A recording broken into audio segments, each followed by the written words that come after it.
Hey guys, and welcome to another magical video. Pun intended, because today we're going to draw Ron, Hermione, and Harry Potter.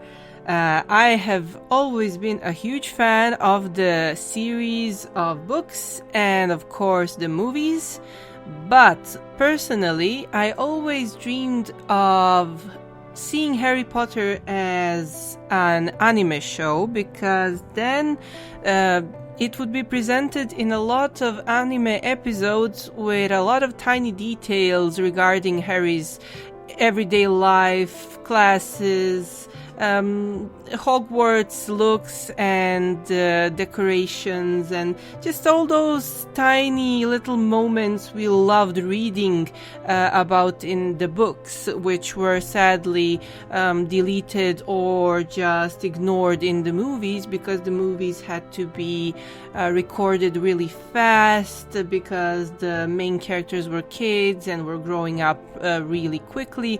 So I was personally disappointed because it had to be done in such a quick manner.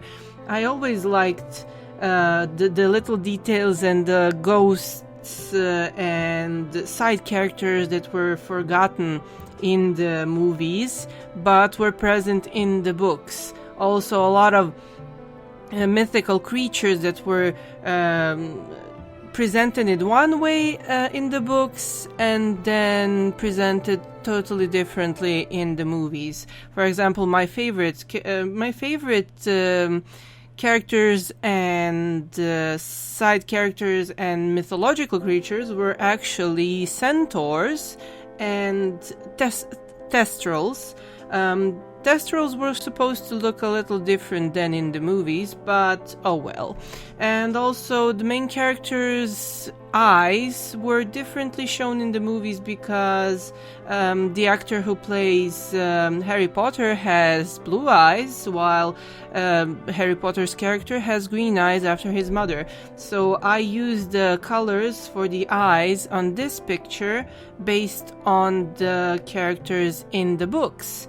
I prefer some characters from the books more than in the movies. For example, I prefer Draco's mother, Narcissa Malfoy, as described in the books, because in the books she's presented as this beautiful, lifelike blonde lady, and in the movies I don't really like the actress they picked out, because the actress really looks a bit older and wore down, and that's not the Narcissa I read about in the books.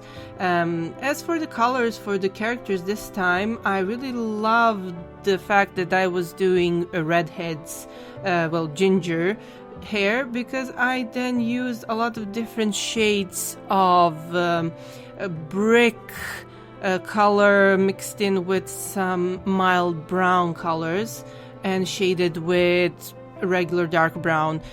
This time I tried using a lot of blending with Copics. It's something that alcohol-based markers can do. They can blend with each other, but you need to work fast.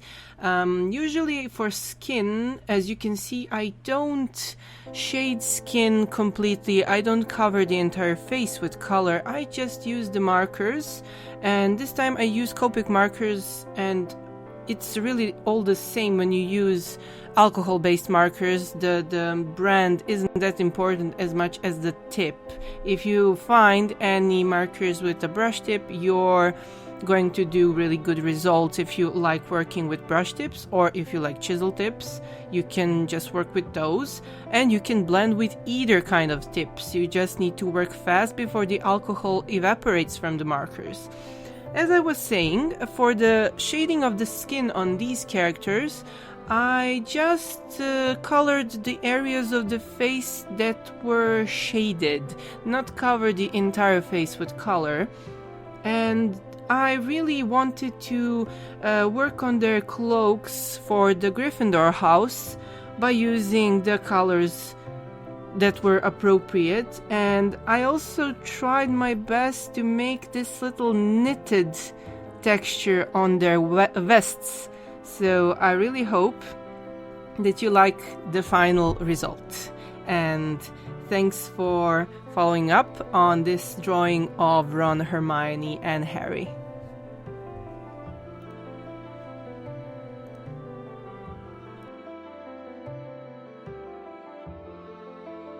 Okay guys, I hope you enjoyed today's video, and if you want to draw in a style like this, then check out my Manga Crash course book available to you on Amazon.com, Barnes & Noble's bookstores, and Silverlight website. See you next time!